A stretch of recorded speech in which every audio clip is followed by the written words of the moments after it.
नमस्कार साथियों, आप सभी का स्वागत है इंडी टॉक पर। मैं हूं शशिकांत कुमार। आप देख रहे हैं राजनीति का सबसे विश्वसनीय चैनल। आज की इस वीडियो में बात करेंगे जो उपचुनाव के नतीजे आए, उस उपचुनाव के नतीजों के बाद सियासत किस दिशा की तरफ बढ़ रहा है, उस उपचुनाव के नतीजों के बाद देश की राजनीति किस दिशा की तरफ बढ़ रहा है। अयोध्या तो बीजेपी पहले ही हार चुकी थी, अब बद्रीनाथ में भी बीजेपी को झटका लग गया। अयोध्या के बाद बीजेपी बद्रीनाथ को भी हार गया। मतलब तस्वीर समझिए कि जो धार्मिक जगह है, जो धार्मिक स्थल है, वहाँ से बीजेपी एक एक करके हारता जा रहा है। बद्रीनाथ हारने के पीछे क्या कारण है वो भी हम बताएंगे, लेकिन जो उपचुनाव के नतीजे आए हैं वो काफ़ी हद तक 2024 की रणभूमि तो समाप्त हो गया, लेकिन 2024 की रणभूमि में जो इंडिया अलायंस का माहौल था उसी माहौल के तरफ जा रहा है। कहीं ना कहीं बीजेपी जब लोकसभा चुनाव में 63 सीटों का नुकसान उठाया तो बीजेपी ने मंथन किए, बीजेपी ने समीक्षा किया और उस समीक्षा रिपोर्ट भी इंटॉक के वेबसाइट पर उपलब्ध है। आप intoknews.com पर सर्च करके उस समीक्षा रिपोर्ट को देख सकते हैं। समीक्षा रिपोर्ट में बीजेपी ने कई मुद्दे पाए, जैसे पेपर लीक का मुद्दा है, उत्तर प्रदेश की बात करें। इसके अलावा समीक्षा रिपोर्ट को आप विस्तार से पढ़ना चाहते हैं तो intoknews.com पर चले जाइए, वहाँ आपको समीक्षा रिपोर्ट मिल जाएगा। जो बीजेपी का समीक्षा रिपोर्ट है, खुद का समीक्षा रिपोर्ट है। बीजेपी तो समीक्षा कर रही है, लेकिन जनता लगता है बीजेपी को मौका देने के मूड में नहीं। तस्वीर समझिए, उत्तराखंड में 2 सीटों पर उपचुनाव होता है, उन दोनों सीटों को बीजेपी गंवा देती है। हिमाचल प्रदेश में 3 सीटों पर चुनाव होता है, वहां पर 2 सीट पर कांग्रेस जीतती है, 1 सीट पर बीजेपी जैसे तैसे जीत जाती है। इसके अलावा मध्य प्रदेश की 1 सीट बीजेपी जीतती है, वहाँ भी कोई बड़ा जीत बीजेपी ने हासिल नहीं किया। टोटल 13 सीटों पर चुनाव होता है, उन 13 सीटों में 10 सीट इंडिया अलायंस के पास, 2 सीट बीजेपी के पास। हिमाचल प्रदेश का 1 सीट बीजेपी जीती है और दूसरा सीट मध्य प्रदेश में जीती है। और मध्य प्रदेश में जो सीट जीती है उसमें भी बहुत ज़्यादा बीजेपी को मेहनत करना पड़ा। कमलनाथ ने अपनी पूरी टीम को पहले ही बीजेपी में भेज दिया था और कमलनाथ की मदद से कहा जा रहा है कि वो सीट बीजेपी निकाल लिया। और दूसरी वजह ये थी कि कमलनाथ खुद बीजेपी में जाना चाहते थे, लेकिन कमलनाथ जा नहीं पाए किसी कारणवश।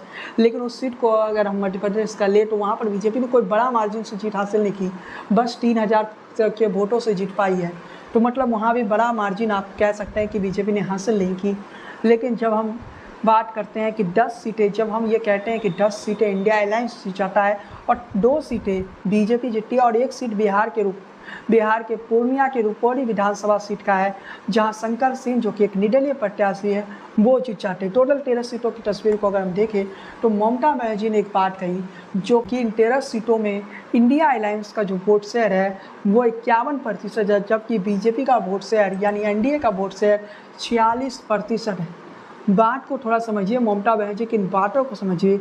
ममता बनर्जी अपनी सीटों को भी इंडिया अलायंस की सीट मानती है। ममता बनर्जी डीएमके तो इंडिया अलायंस में है ही, इसके अलावा आम आदमी पार्टी राष्ट्रीय स्तर पर इंडिया अलायंस के साथ है, राज्यों के स्तर पर इंडिया अलायंस में भले ही आम आदमी पार्टी नहीं है, लेकिन तस्वीर को समझिए। तस्वीर क्या कहती है, ममता बनर्जी की बातों को मानते हैं। अगर 51% वोट से सीधे तौर पर आप कह सकते हैं इंडिया अलायंस के पक्ष में चला गया, 46% एनडीए के पक्ष में चला गया, तो ये शुभ संकेत तो नहीं है, क्योंकि बीजेपी पहले अयोध्या आती है, उसके बाद बीजेपी बद्रीनाथ हार जाती है।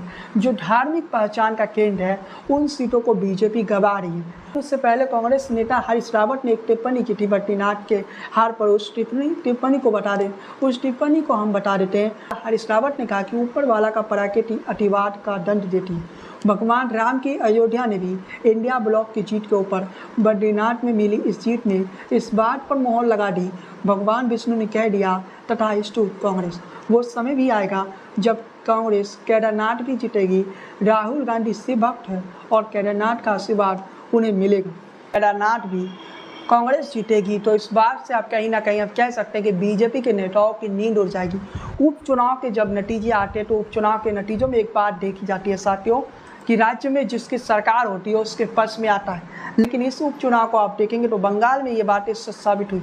बंगाल में 4 सीटें टीएमसी जीत गई, जिसमें पहले 3 सीटों पर बीजेपी का कब्जा था, 1 पर टीएमसी का था। चुनाव के परिणाम सामने आता है तो जिन 3 सीटों को बीजेपी जीती थी उन 3 सीटों को बीजेपी ने गंवा दिया। इसके साथ बीजेपी इसके साथ ही बीजेपी का बंगाल में खाता तक नहीं खुला। और जब वोटों का आप मार्जिन देखिएगा बंगाल में बीजेपी के जिन सीटों पर हारा है तो काफ़ी ज़्यादा था। हिमाचल प्रदेश की बात करें तो वहाँ कांग्रेस ने कहीं ना कहीं कांग्रेस की सरकार है तो वहाँ ये बातें सच साबित हुई। कांग्रेस ने वहाँ 3 सीटों में 2 सीटें जीती और 1 सीट कांग्रेस हार गई। मतलब हिमाचल प्रदेश में भी कांग्रेस ने अपना प्रदर्शन कहीं ना कहीं बेहतर किया। इसके अलावा उत्तराखंड की बात करें तो उत्तराखंड में भी उत्तराखंड की देखें तो वहाँ पर बीजेपी की सरकार है, लेकिन उसके बावजूद भी बीजेपी वहाँ पर 2 सीट नहीं बचा पाई। बाय इलेक्शन का जो परिणाम है ये काफ़ी कुछ बता रहा है। बाय इलेक्शन के परिणाम को जब आप समझिएगा तो सियासत की तस्वीर को समझ लीजिएगा। उत्तराखंड में बद्रीनाथ में बीजेपी हारी क्यों, चलिए साथियों इसके पीछे की कहानी और इसके पीछे की इनसाइड स्टोरी बताते हैं। उत्तराखंड में जो बीजेपी के प्रत्याशी थे राजेंद्र सिंह भंडारी जो कि दूसरे पार्टी से मतलब कांग्रेस पार्टी से आए थे लोकसभा चुनाव के दौरान। कांग्रेस पार्टी से आने के कारण जनता में भी तो आक्रोश था कि ये पार्टी बदल लेते हैं, दल बदलू नेता है। इसके अलावा बीजेपी के कार्यकर्ताओं के अंदर भी गुस्सा था। मतलब बीजेपी के लोगों ने ही राजेंद्र सिंह भंडारी को हरा दिया। और एक तस्वीरों को अगर आप देखिएगा तो उत्तराखंड में हुआ ये कि जो प्रत्याशी कांग्रेस पार्टी से सपोर्ट करके बीजेपी में लाया गया और जनता ने एक बड़ा मैसेज दिया। और इस मैसेज को समझिए कि नेता जो पार्टी बदल लेते हैं चुनाव से पहले, चुनाव के बीच में देखते हैं कि इस राज्य में इसकी सरकार है तो हम उस पार्टी में शामिल हो जाते हैं।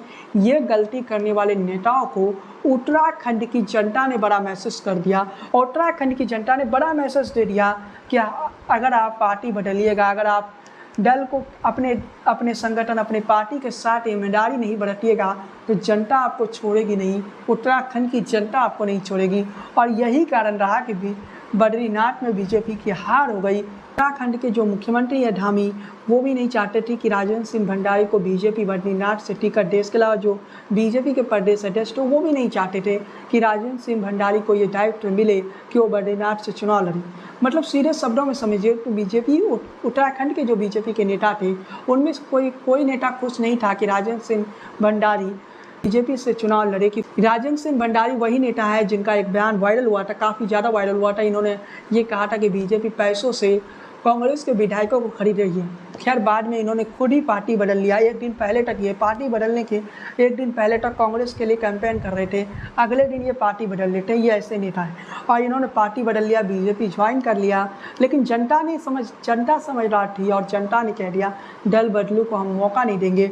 और यही बात कांग्रेस के जो प्रत्याशी थे लखपत सिंह बडोला उनके साथ चला गया और इस कारण से वो यहाँ से इलेक्शन जीत गए। मतलब कांग्रेस से आए हुए प्रत्याशी को अगर यहाँ से बीजेपी प्रत्याशी नहीं बनाता शायद उत्तराखंड में बीजेपी की हार नहीं होती। हार को भी अगर आप देखेंगे 5224 वोटों से बीजेपी हारी है। उपचुनाव में ये वोट भी काफ़ी ज़्यादा होते हैं, लेकिन बीजेपी यहाँ हारी इसलिए क्योंकि कांग्रेस से आए हुए एक नेता को बीजेपी ने प्रत्याशी बना दिया। जबकि आप दूसरे सीट पर बात करते हैं, उत्तराखंड के दूसरी सीट मैंगलोर की बात करते हैं, यहाँ बीजेपी क्यों हारी? तो यहाँ हारने के पीछे की वजह यह है कि हरियाणा से एक प्रत्याशी को लाया जाता है और उसे बीजेपी कहीं ना कहीं उत्तराखंड से चुनाव लड़ाती है, लेकिन ये हरियाणा का जो प्रयोग है ये बीजेपी का सफल नहीं रहा। और यहाँ पर एक और कारण है हार का, क्योंकि यहाँ मुस्लिम आबादी बड़ा है और मुस्लिम आबादी ज़्यादा होने के कारण मैंगलोर में बीजेपी की हार होती है। मतलब इस विधानसभा में बीजेपी की हार के पीछे ये कारण है। ये तो उत्तराखंड का। इसके अलावा हम हिमाचल प्रदेश पाते हैं। हिमाचल प्रदेश में 3 सीटों पर उपचुनाव हुए और इन 3 सीटों पर जो उपचुनाव हुए उसमें 1 सीट पर बीजेपी जीती, 2 सीटों पर कांग्रेस। यहाँ पर कांग्रेस की ही सरकार है तो जाहिर सी बात है उपचुनाव में जिसकी सत्ता होती है उसका कहीं ना कहीं मजबूत स्थिति होता है, वो देखने को मिली। बंगाल जिस जगह पर 4 सीटों पर उपचुनाव हुए जिसमें 3 सीट बीजेपी के पाले में था उसमें अब तस्वीर ये बदल गई। यहाँ पर तस्वीर बदल गया, उन 4 सीटों को टीएमसी ने जीत लिया। बीजेपी ने चुनाव जीता था, उन सीटों को बीजेपी ने गंवा दिया। इसके पीछे कारण भी बताया जा रहा है, सुमिंदु अधिकारी ने बताया है। पहले आप सुमिंदु अधिकारी की बातों को सुनिए, उसके बाद में इस विषय पर चर्चा। ऑर्डर कर दिया, कास्टोडी डेथ है बंगाल में, डेमोक्रेसी खत्म। मास मूवमेंट स्टार्ट आज से स्टार्ट कर दिया। और जो पोर्टल आप लॉन्च करें उस पोर्टल के बारे में बहुत हिंदू लोग को वोट डालने दे दिया गया। लोकसभा में कम से कम 50 लाख और जो 4 बाई इलेक्शन हुआ उसमें 2 लाख से ज्यादा हिंदू लोग को वोट डालने नहीं दिया। मैं पोर्टल चालू कर रहा हूं, जो वोट डाल नहीं सका उसको नाम रजिस्ट्रेशन कीजिए, पूरा सीक्रेसी रहेगा। I will start legal battle also. प्रधानमंत्री के साथ मुलाकात करने का भी नो, हमारी एमपी लोग जाएगा। अभिजीत गांगुली साहब ने इनिशिएट किया, 8 एमपी ने सिग्नेचर करके ऑनरेबल प्राइम मिनिस्टर का टाइम मांगा है। অনেকে গেছে, বাকিদেরও করবে। ঠিক আছে, 22 तारीख सीएससी घेरा होगा, 22 मंडे। शुभेंदु अधिकारी का सीधा आरोप है कि बंगाल में 50 लाख हिंदुओं को वोट डालने नहीं दिया गया। उपचुनाव के 4 सीटों पर शुभेंदु अधिकारी के आरोपों को आपने सुन लिया। शुभेंदु अधिकारी जो कि बीजेपी के विपक्ष के नेता है बंगाल में, उनकी आरोप ये है, शुभेंदु अधिकारी का ये आरोप है कि बंगाल में लोकसभा चुनाव के दौरान 50 लाख हिंदुओं को वोट डालने नहीं दिया गया। उपचुनाव में 4 सीटों पर 2 लाख हिंदुओं को वोट डालने नहीं दिया। ये शुभेंदु अधिकारी के आरोप है ममता बनर्जी और टीएमसी पर।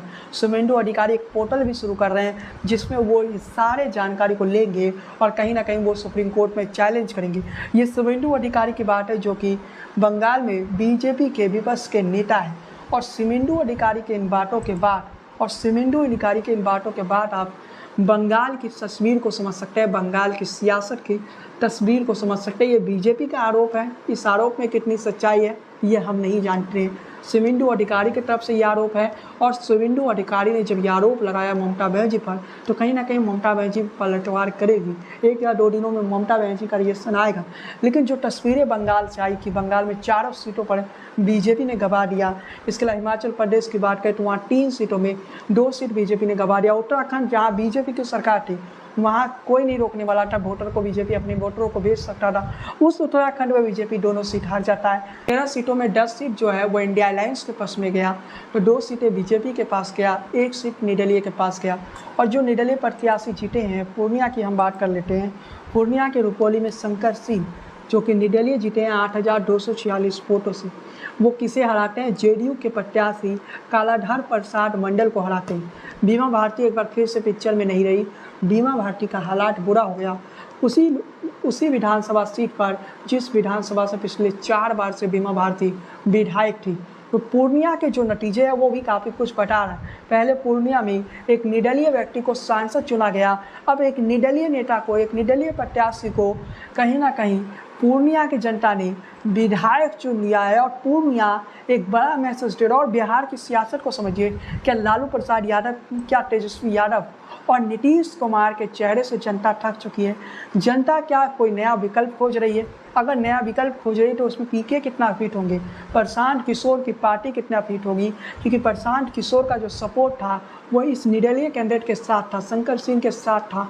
पप्पू यादव का सपोर्ट की बात कही जा रही है। भले ही पप्पू यादव खुल ये कहते रहे कि वो इंडिया अलायंस के गठबंधन के प्रत्याशी के साथ है, लेकिन अंदर खाना की खबर है कि जो पप्पू यादव के वोटर थे, जो पप्पू यादव को पसंद करते थे, वो वोटर कहीं ना कहीं शंकर सिंह के पक्ष में चला गया। इसके अलावा शंकर सिंह की जीत के एक बड़ा कारण ये भी है कि बीजेपी का जो कैडर था, जो जेडीयू को पसंद नहीं करता था, और बीजेपी का कैडर का एक बड़ा वोट बैंक भी कहीं ना कहीं शंकर सिंह के पक्ष में चला गया। और इस कारण से शंकर सिंह की जीत हुई। लेकिन ये जीत 8,200 वोटों की हुई, लेकिन उपचुनाव में ये जीत का भी बड़ा अंतर है। अब पंजाब की बात करें तो पंजाब में मोहिंदर भगत ने, आम आदमी पार्टी के प्रत्याशी थे, वो चुनाव जीत गए। और बाय इलेक्शन के जो नतीजे होते हैं वो वर्तमान सरकार के साथ ही होता है। मतलब बाय इलेक्शन के जो नतीजे होते हैं तो वो एक तरह से आप कह सकते हैं कि जिस राज्य में जिसकी सरकार है वो भारी होता है। लेकिन बिहार और उत्तराखंड सबसे ज़्यादा छुपा है अभी। इसके अलावा तमिलनाडु की बात करें तो वहाँ डीएमके ने जीत लिया, जो कि इंडिया अलायंस में है। डीएमके के प्रत्याशी वहाँ से चुनाव जीत लिया और वहाँ भी डीएमके का ही सत्ता है तमिलनाडु में। और इसके अलावा उत्तराखंड की तस्वीर तो आपको बताया, दोनों सीट बीजेपी ने हार गया। बंगाल के रायगंज में, पश्चिम बंगाल का जो रायगंज का सीट था, वहाँ से टीएमसी का कैंडिडेट जीत जाता। ये सीट पहले बीजेपी के पास था। इसके अलावा 4 सीटें बंगाल में चुनाव हुई, जिन 4 सीटों पर बंगाल में बाई इलेक्शन हुई उसमें 3 सीटें बीजेपी के पास था। लेकिन अब तस्वीर बदल गई, वो 4 सीटें टीएमसी के पास चला गया और बंगाल में भी टीएमसी की सरकार है। लेकिन शुभेंदु अधिकारी ने आरोप लगाया। लेकिन इसके साथ ही हम आगे बढ़ते हैं साथियों, और सबसे बड़ी बात आपको बता देते हैं कि आने वाले 1 या 2 महीने के अंदर 14 सीटों पर उपचुनाव होने जा रही है। ये 14 सीटें कहाँ की है ये बता देते हैं। 10 सीटें उत्तर प्रदेश के, 4 सीटें बिहार के। 4 सीटों पर बाय इलेक्शन है, उसमें एनडीए में समझौता भी हो गया। 2 सीटों पर भाजपा को चुनाव लड़ेगी, 1 सीट पर जेडीयू और 1 पर हम लड़ेगी। हम का मतलब है जीतन राम मांझी। इन 4 सीटों पर जो पहले विधायक थे वो अब सांसद बन चुके हैं, इसलिए इन 4 सीटों पर बाय इलेक्शन हो रहा है। लेकिन सबसे बड़ा बीजेपी का अगर अग्नि परीक्षा कहीं होने जा रहा है तो उत्तर प्रदेश में होने जा रहा है। उत्तर प्रदेश में 10 सीटें हैं और 10 सीटें रहने का मतलब आप समझ सकते हैं कि उत्तर प्रदेश में कितना बड़ा परीक्षा बीजेपी के नेताओं का होने जा रहा है। उत्तर प्रदेश और बिहार में जो बाय इलेक्शन का तारीखों का घोषणा जल्द ही हो सकता है, 1 महीने के अंदर हो सकता है। समझ लीजिए कि बाय इलेक्शन होगा ये, इसके लिए हमें इंतजार करना पड़ेगा। क्या ये बाय इलेक्शन महाराष्ट्र, हरियाणा, झारखंड के चुनाव के टाइम होगा या उससे पहले हो सकता है, इसके लिए हमें इंतजार करना पड़ेगा। लेकिन संभावना है कि अगस्त या सितंबर में भी हो सकता है। अगर अगस्त सितंबर में नहीं होता है तो समझ लीजिए ये चुनाव महाराष्ट्र, हरियाणा और झारखंड के चुनाव के साथ होगा। बाय इलेक्शन अभी काफ़ी सीटों पर बचा हुआ है, लेकिन कह सकते हैं कि ये सरकार जो है, नरेंद्र मोदी की सरकार जो नीतीश और नायडू के बैसाखी पर चल रही है, इस सरकार का अब आने वाला हर चुनाव कहीं ना कहीं अग्नि परीक्षा होगा। इस सरकार को हर अग्नि परीक्षा पार करना होगा। पहला अग्नि परीक्षा ये सरकार पास नहीं हो सकी। पहले अग्नि परीक्षा में इंडिया गठबंधन काफ़ी आगे है। इंडिया गठबंधन ने 10 सीटों को जीत लिया, जबकि बीजेपी की बात करें तो 2 सीटें और 1 सीट निर्दलीय प्रत्याशी ने जीत लिया। टोटल 13 सीटों की यही कहानी है। लेकिन आगे की कहानी क्या होने जा रही है? क्या आगे भी यही तस्वीर दोहराएगी? क्योंकि महाराष्ट्र में बीजेपी का बुरा हाल है, महाराष्ट्र में बीजेपी हार रही है। इसका हरियाणा में बीजेपी के पक्ष में कुछ माहौल नहीं है। हरियाणा भी हो सकता है इस बार बीजेपी के हाथ से चला जाए। ठीक है, जो भी उम्मीदें इस समय बची है वो झारखंड में बची है। झारखंड में बीजेपी के पास इस समय मौका है, क्योंकि झारखंड में लोकसभा चुनाव में भी बीजेपी के पास में नतीजा रहा है और इस बार झारखंड में सत्ता परिवर्तन का लहर भी है और हो सकता है कि झारखंड में बीजेपी अपनी सरकार बना ले। और बीजेपी अगर झारखंड में सरकार बना लेता है तो बीजेपी इसे बड़ी जीत के तौर पर प्रस्तुत करेगी। लेकिन सत्य ये है कि बीजेपी हरियाणा में ना गवाए, हरियाणा में ऐसी परिस्थिति हो जाए कि वहाँ कोई सरकार बनाने की स्थिति में ना रहे, और यही स्थिति बीजेपी चाहेगी महाराष्ट्र में हो जाए। लेकिन महाराष्ट्र में बीजेपी के हालात बहुत बुरा है और पिछला वीडियो मैंने कहा था 50 सीटें भी नहीं आएगी और वो तस्वीर सच भी साबित हो सकती है।